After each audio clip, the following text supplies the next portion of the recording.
प्रिय दर्शक, हमारे YouTube चैनल में हार्दिक स्वागत है।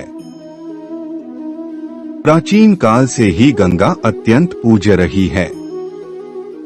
भारत में गायत्री मंत्र, गीता और गाय की जो महत्ता है वह संयुक्त रूप से गंगा नदी में विद्यमान है। वात्सल्य रूप में कल्याण करने वाली गंगा नदी को गंगा मैया के नाम से संबोधित किया जाता है। ज्येष्ठ शुक्ल दशमी, ज्येष्ठ सुदी दशम को गंगा दशहरा का पर्व पूरे उत्तर भारत में मनाया जाता है। ऐसी पौराणिक मान्यता है कि इसी दिन गंगा नदी स्वर्ग लोक से भूलोक पर आई थी। ऐसा भी कहा जाता है कि गंगोत्री में हिम पर्वत का पिघला जल तीव्र वेग से इसी दिवस से प्रारंभ होता है। गंगा के महात्म्य और गंगाजल के प्रभावों का वर्णन अनेक पुराणों, आरण्यकों व रामायण, महाभारत आदि में है। महर्षि वेदव्यास जी ने महाभारत में वर्णन किए हैं कि सर्वकृत्युगे पुण्य त्रेताया पुष्करण स्मृतम द्वापरेति कुरुक्षेत्रं गंगा कलियुगे स्मृता। अर्थात सतयुग में सारे तीर्थ स्थान, त्रेतायुग में पुष्कर तीर्थ, द्वापर में कुरुक्षेत्र और कलयुग में केवल गंगा ही सर्व पुण्यदायी रहेगी। गंगा की तीन धाराएं तीन लोकों को पवित्र करती हुई प्रवाहित होती हैं। आकाश गंगा, पृथ्वी पर प्रवाहित गंगा तथा पाताल गंगा। अतः इसका नाम त्रिपथ गंगा है। स्वर्ग लोक से उत्पत्ति और निवास के कारण गंगा को सुरसरी तथा देवनदी भी कहा जाता है।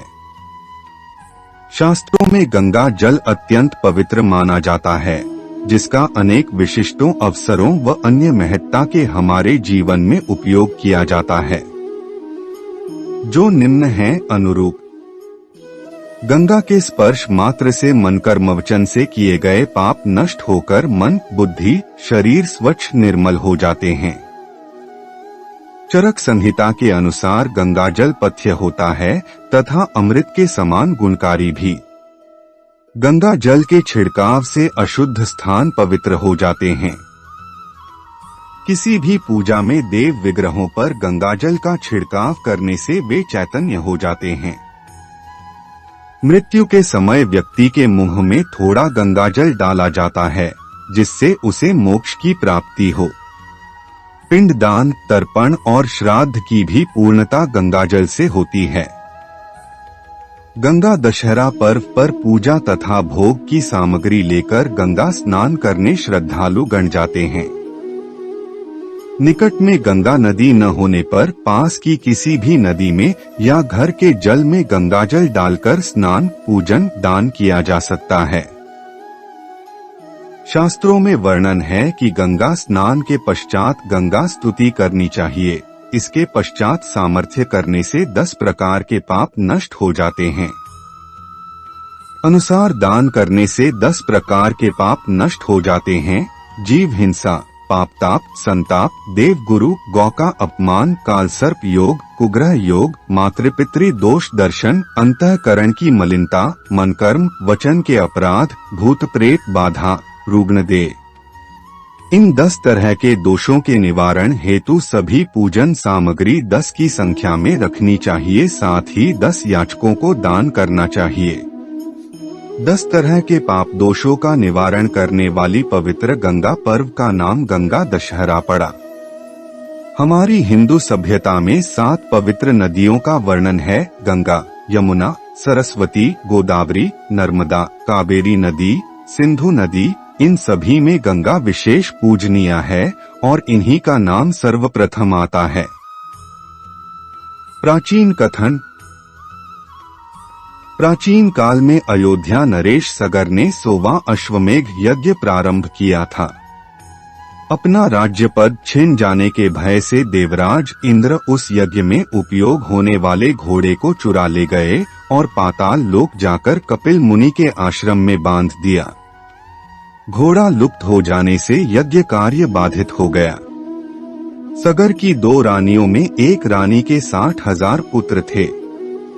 वे उस घोड़े को खोजने निकले और पृथ्वी पर उसे कहीं न पाकर पृथ्वी को खोदते खोदते पाताल लोक पहुंच गए।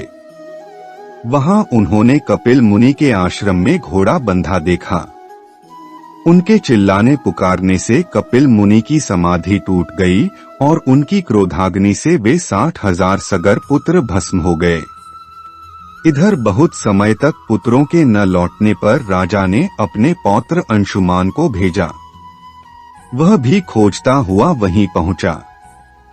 अपने बांधवों की अकाल मृत्यु देखकर अंशुमान ने ऋषि से उनकी मुक्ति का उपाय पूछा तो कपिल मुनि ने गंगाजल के स्पर्श से मुक्ति बताई, किंतु गंगा स्वर्ग लोक में थी।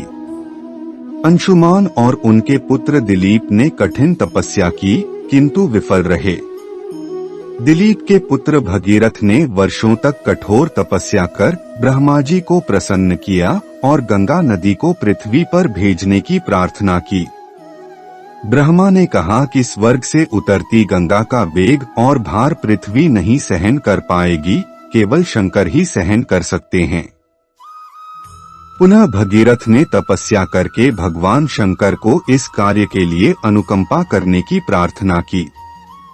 ब्रह्मा ने कमंडलू से गंगा को छोड़ा तो वह हिमालय पर खड़े शिव की जटाओं में ही फंसी रह गई। पुनः प्रार्थना करने पर शिव ने गंगा की धार को मुक्त किया। भगीरथ के प्रयत्न से गंगा पृथ्वी पर आई, इसीलिए इनका नाम भागीरथी गंगा पड़ा। भगीरथ के पीछे गंगा की धारा बहती चली। मार्ग में जहनु ऋषि का आश्रम था, वहां गंगा की धारा विराम की स्थिति में आ गई। तब भगीरथ के प्रार्थना करने से जहनु ऋषि ने गति प्रदान की, इसलिए गंगा का नाम जाह्नवी हुआ। गंगा की धारा आगे बहते बहते कपिल मुनि के आश्रम तक पहुंची और उनके जल के स्पर्श से सगर पुत्रों को मुक्ति मिली। आज भी वह स्थल गंगा सागर तीर्थ के रूप में विख्यात है। कहा जाता है कि सारे तीर्थ बार बार, गंगा सागर एक बार। गंगा से जुड़ी अनेक कथाएं हैं, जिनसे यह स्पष्ट होता है कि हिमालय के शिखर से चलकर अनेकों पर्वतों को स्पर्श कर लांघती हुई इस नदी के जल में अनेक जड़ी बूटी, लाभदायक लवण आदि का मिश्रण हो जाता है। इसी के प्रभावों से वर्षों तक रखे गंगाजल में भी न तो दुर्गंध आती है और न ही कीड़े पड़ते हैं। गंगा के जल की सबसे बड़ी विशेषता है कि गंदगी से यह पानी गंदला नहीं होता, वरन गंदगी को मिटा देता है। इस चैनल का मकसद यही है, सनातन धर्म के प्राचीन रहस्य ज्ञान आप तक पहुँचे। उम्मीद है यह प्रस्तुति पसंद आई है। कमेंट में हर हर महादेव लिखें और ऐसे ही ज्ञान भरी बातें जानने के लिए हमारे चैनल को सब्सक्राइब करें, लाइक करें। धन्यवाद।